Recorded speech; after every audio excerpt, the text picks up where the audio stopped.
Après le second tour dimanche dernier, place à l'installation des conseils municipaux. 20 communes élisent ou ont élu leurs maires et leurs adjoints aujourd'hui. Nous ferons le point dans ce journal. La COGETRA s'inquiète de l'impact de la crise budgétaire sur la masse salariale et précision du vice-président du syndicat, Tony Dupré, dans cette édition. Et l'invité sport du vendredi, c'est Laurent Deveau, président de Nouvelle-Calédonie Aventure. Dans le journal, il vient nous parler de la 10e édition du Trail des Cagous, prévue les 11 et 12 juillet prochains. Il sera interrogé par William Lecras. 20 communes élisent ou ont élu leurs maires et leurs adjoints aujourd'hui. À Yaté, l'élection du conseil municipal et de son maire a été expéditive. Victor Guecha, ancien militant du Palika et sa liste d'ouverture ont créé la surprise du second tour pour arracher le siège de maire et 14 sièges sur les 19 alloués de la commune. Les précisions de Gilbert Assawa. La campagne a laissé des traces, comme partout ailleurs, certes, mais à Yaté, la fraîcheur relative qui a présidé l'élection du maire est proportionnelle à la fièvre qui a gagné une partie des électeurs dimanche dernier pour un deuxième tour à haute tension selon les observateurs. En 30 minutes, le temps de voter pour les 18 conseillers présents, l'élection a été pliée. 14 voix se sont portées sur Victor Guecha, seul candidat, tandis que les 5 voix de l'opposition se sont traduites par des bulletins blancs ou nuls. À 60 ans, le nouveau maire, ancien responsable des services techniques et aujourd'hui entrepreneur de BTP, emmène une coalition aux semelles indépendantistes et loyalistes, à l'image d'Eliana Titi, une militante de la droite calédonienne. Une droite calédonienne qui revient en force à Yaté où les indépendantistes, partis séparément aux 2 tours, doivent aujourd'hui ruminer les causes de l'échec. Sur les routes du Sud, Gilbert Ayawa et Fabien Caillot pour Calédonie la première. Du changement également à la tête de la mairie de Poya. Elle passe aux mains des indépendantistes et c'est de nouveau une femme qui dirigera cette commune du centre de la côte ouest. Evelyne Gouratu, la tête de liste FLNKS, a recueilli 17 voix sur 23 face à Jacques Bousquet qui a eu 5 votes et à bulletin blanc. Evelyne Gouratu, la nouveau maire de Poya. C'est mon premier rôle public en fait. Je suis disponible, donc tout à fait engagée pour m'investir au niveau de la commune. Donc auprès des associations, des femmes, enfin tout le travail est à venir là. On voit dans la poursuite des choses à faire. Qu'avez-vous à cœur aujourd'hui? Déjà pour être auprès de la population, pour leur bien-être, après la situation qu'on a connue au niveau sanitaire. Donc il y a des choses à réfléchir, revoir les modes de fonctionnement, au niveau de la santé, de l'alimentation, donc la solidarité, la cohésion. Donc il y a plein de choses qu'il faudra mettre en œuvre. Et je pense qu'il y a plein de gens de bonne volonté.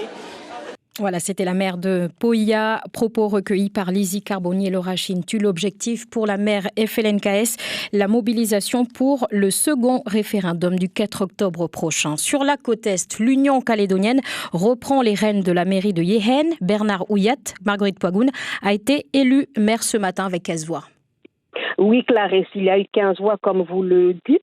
Face à lui, le candidat André Wallewen de la liste Une autre voix pour le développement et l'innovation. Celui-ci a obtenu 2 voix. Alors, sur les 19 conseillers de la commune, 2 personnes de la liste UCFLNKS étaient absentes, dont l'une a fait procuration. Donc, Bernard Ouillat a obtenu ses 13 voix, plus 2 de la liste Sowei FLNKS de l'ancien maire André Lévy. André Wallewen, lui, a recueilli les 2 voix de ses élus. Il y a eu un bulletin nul. Alors, les 5 adjoints sont tous issus de la liste UCFLNKS de Bernard Ouillat. Ils ont recueilli à chaque vote les 13 voix du groupe, contre 3 pour un candidat, pour les candidats de la liste OEFLNKS et 2 pour la liste Une autre voix pour le développement et l'innovation. Les adjoints sont pour les 3 premiers. Première adjointe, Laurence Asmodi-Medjo. Deuxième adjoint, Elvis Boirat. Et troisième adjointe, Mireille Kouya. Les commissions ont été mises en place par la suite. Elles sont au nombre de 11 contre 14 lors de la précédente mandature. Alors Bernard Ouillat a indiqué que des chantiers prioritaires attendent la nouvelle équipe. Ils concernent les routes et l'eau notamment. Son prédécesseur André Lévy a souligné que ces élus travailleront pour le bien des administrés. Et André Wallewen regrette qu'il n'y ait pas assez de partage des postes d'adjoints, entre autres. Lui qui fait des routes vers les vallées, sa priorité. Après la réunion du conseil municipal, tous les élus se sont dirigés vers la maison commune de Wayem, tribu du nouveau maire. pour un repas en commun. En direct de Yehen, Marguerite Poigoun, la première. Merci Marguerite Poigoun pour toutes ces précisions. Autre nouveau visage à la tête des mairies élues ce matin. Thierry Goessé à Koné, Boitat Kolé à Vaux, Florentin Dedan à Puebo, Alain Levon à Calagomène, Barnabé Pebouamen à Ouégoua, Maurice Tilewa à Ouvéa ou encore Nicolas Metzdorf à la fois. Plus de détails sur le site internet de Nouvelle-Calédonie, la première. Cette information à destination des habitants de Kouawa. Aucun médecin ne sera disponible au dispensaire de la commune à partir du mardi 7 juillet, informe la Province Nord. Seuls les soins infirmiers et les urgences de premier secours seront assurés. En cas d'urgence, contactez le SAMU au centre 15. Et à Poneriwa, en raison de la présence d'un seul médecin au dispensaire, les consultations médicales ne seront assurées que le matin à compter du lundi 6 juillet jusqu'à nouvel ordre. Seules les urgences seront assurées les après-midi, les soirs et les week-ends. Le reste des activités sera assuré normalement. Le réseau Taneo, de nouveau perturbé aujourd'hui. Un service minimum est tout de même assuré, en cause un mouvement de grève d'une grande partie du personnel affilié à une intersyndicale. Les grévistes dénoncent les pressions subies au sein de la société et demandent le départ du PDG de Carsud. Pour le moment, aucune rencontre n'est prévue avec la direction. La COGETRA-NC demande une réunion au plus vite avec le gouvernement. En cause, le non-versement des salaires du mois de décembre 2020 pour les agents de la fonction publique, conséquence directe de la crise sanitaire.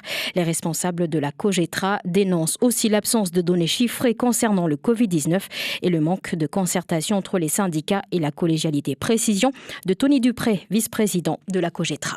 On nous a informé qu'il y avait un gros souci de trésorerie lié à la crise du Covid-19 pour l'employeur de Nouvelle-Calédonie. Donc on parle d'un manque à gagner de 850 millions qui ferait que les salaires du mois de décembre ne pourraient pas être versés. Ce qu'on veut, c'est disposer de données concrètes, précises, chiffrées notamment, le coût du Covid-19, voir aussi du côté de la fiscalité, puisqu'il y a une loi de programmation fiscale qui est en cours, voir ce que cela pourra dégager au niveau recettes. Donc c'est pour cela qu'on a demandé dans l'urgence une réunion avec le président du gouvernement, M. Mouliava en charge de la fonction publique, M. Gigès pour la fiscalité et M. Le Courrieux en charge du budget. Vous évoquiez le prêt de l'AFD qui pourrait être utilisé. Exactement, le prêt AFD signé entre l'État et le président du gouvernement pour faire face à la crise du Covid-19. On dit qu'une partie de ce prêt doit servir aussi à alimenter les budgets Nouvelle-Calédonie pour 2020 et 2021.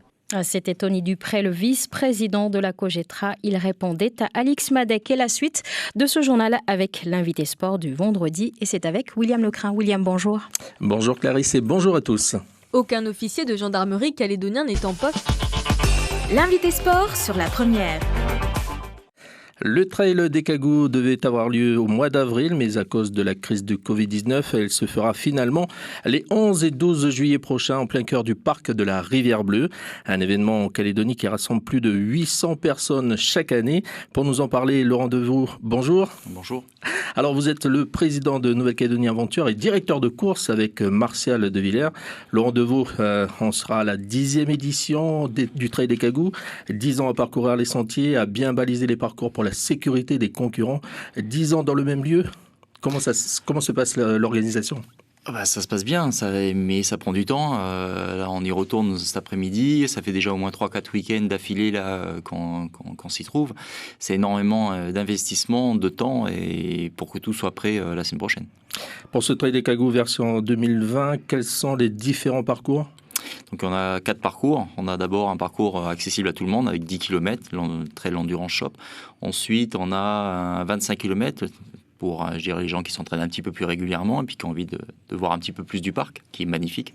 Le Trail Ferronnerie 2000. Ensuite, on a un 50 km, le Trail Lasfac. Là, il faut davantage de préparation. C'est rare de trouver ces distances-là déjà sur le territoire.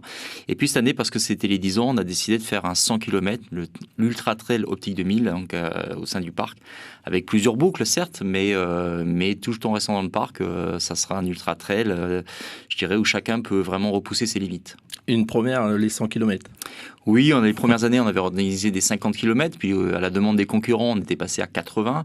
Ensuite, quand l'UTNC, qu'on a mis en place d'ailleurs, que l'association de Nouvelle-Calédonie Aventure a mis en place, on avait réduit la voilure, on était passé sur le Tricagou à 40 km pendant 2 ans.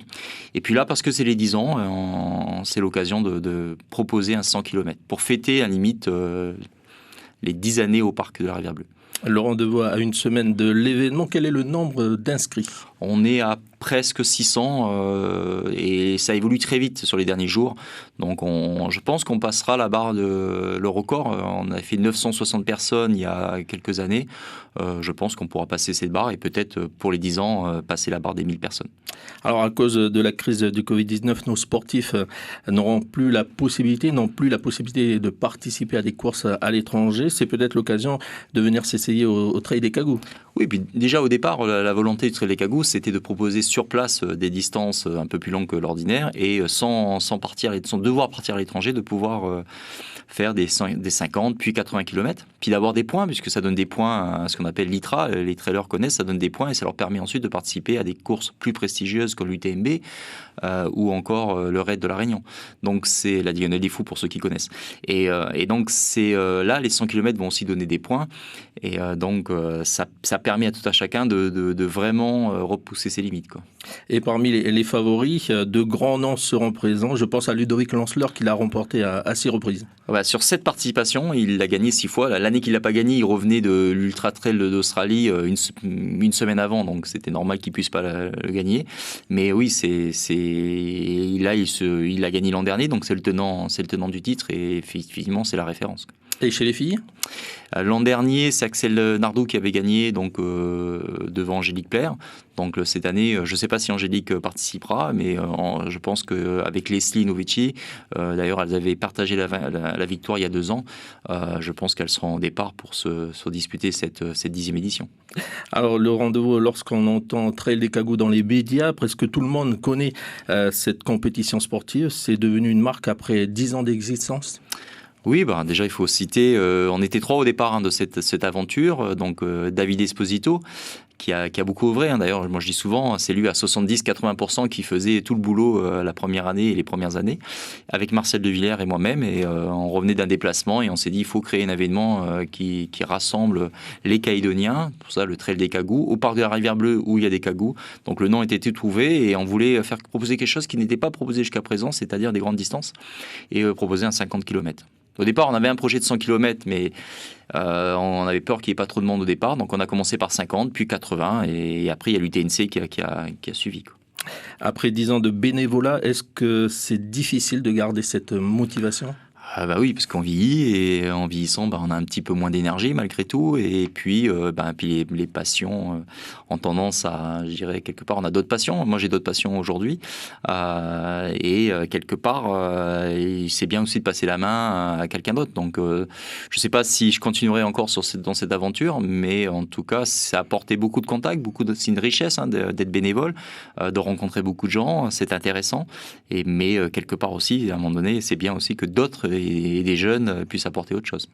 Laurent Devois, président de Nouvelle-Calédonie Aventure, merci d'avoir accepté notre invitation. Voilà, c'était l'invité sport. Merci de votre attention et à la semaine prochaine. L'invité sport qui referme ce journal que je vous remercie d'avoir suivi. Excellent après-midi sur La Première.